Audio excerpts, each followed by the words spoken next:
recording. There we go. Alright, so we are heading in towards the house. As you can see, in the house, our pipe is made of cast iron.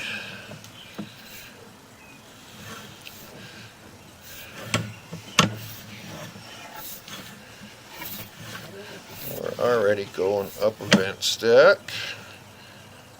There's a clean out cap right there.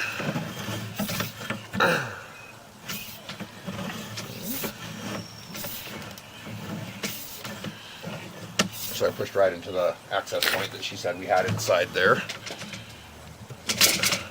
She did mention there's an access point in a closet downstairs, but her husband has some personal information in there that he doesn't want anybody touching. That's not a problem. I mean, you don't need to get in there. Yeah, Okay. no. We basically what we want to look for in a sewer line is our connection here, where they connected this onto the cast iron, which looks fine. Okay. And then of course out that way, because that's where we get roots, and that's usually made of clay or who knows what it's made of, but Orangeburg?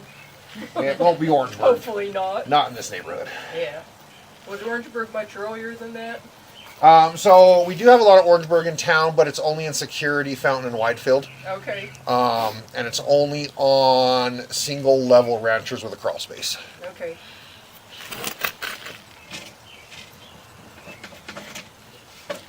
Any way I can get someone to flush a toilet for me inside. I'll ring the doorbell. Yeah, I just got a little bit of grease on the camera there.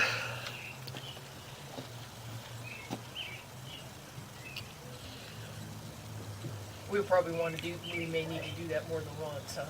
What's that? Flush a toilet inside there. I mean, maybe. We may want to be able to get in there. Can you flush a toilet for us? Flush a toilet? Yes. Yes. Thank you. She's got the thing on her. The little gecko. The lizard. What was it? She had the The lizard collared, on her. the collared lizard. Yeah. So what you finding so far? So, here comes more water.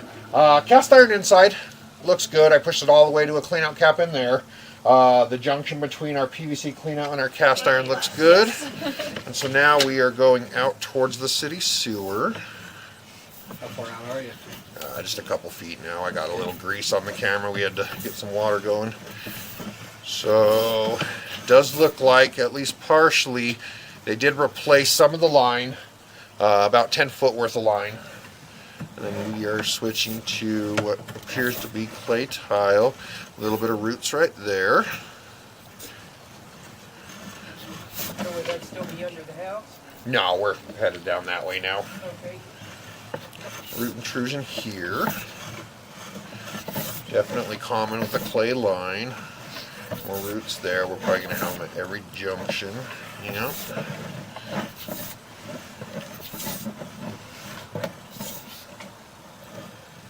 A little bit of grease build up on the bottom too.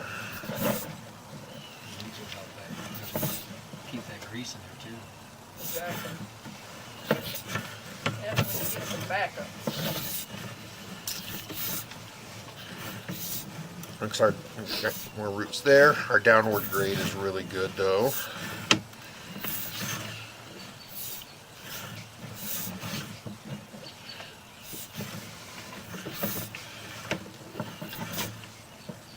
A little bit of roots there.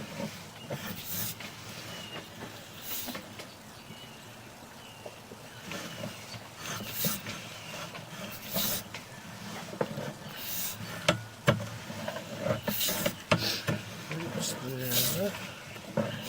And there.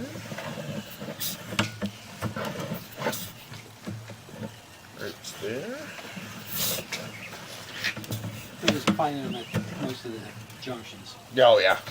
On a That's clay line in a neighborhood with this many trees, you're going to get them at every junction.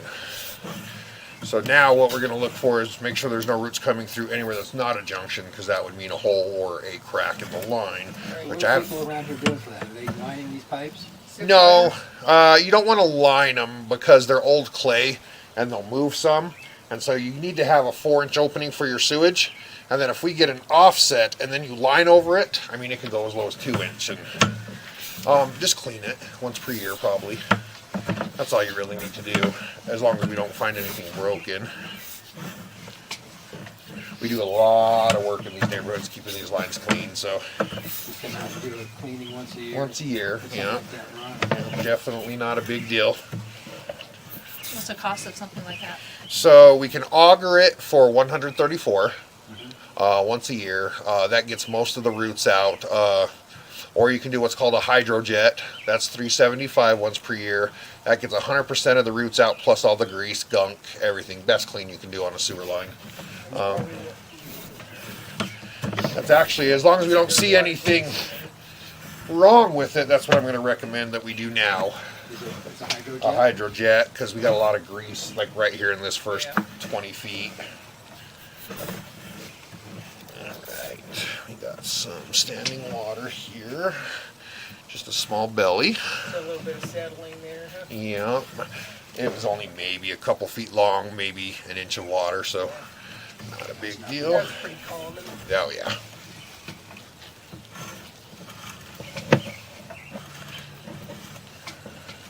Have you seen this process before? Ed? I haven't. So right here we do have a side offset, and we do got some cracking in the line on the close is that to the side street? here. As you can see, the pipe is slid sideways some, Okay. and then we got a crack in this little piece right here. Did you give you your distance? We're 111 feet out. That's gotta be close Under to the the street. driveway. I will locate it before we're done, so that Okay, good. just in case we need to know. Some more roots there. Those. Some roots there. Some more grease buildup there.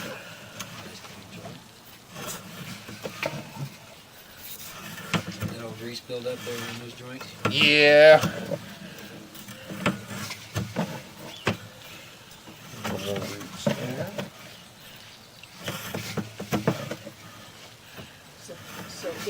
If it runs under a driveway, can you do a zip liner under there so you don't have to take everything up, like in a situation like that? I mean, you could. I mean, you can line it. Our company personally does not line, only because I said sometimes it could cause additional problems on settling. And that's the problem. You're going to line it. You're still going to have that belly. You're still going to have any offsets that are in there. We just recommend digging it up and repairing or replacing it. That way we know it's done correctly. And they're about the same price to do it either way. So, Like an offset would definitely be something you want to dig up. Yeah. yeah. Oh, and there we go down to the map. So Yeah. we're going down. Here's our city sewer, 135 feet out. So we do have some root intrusion into the line.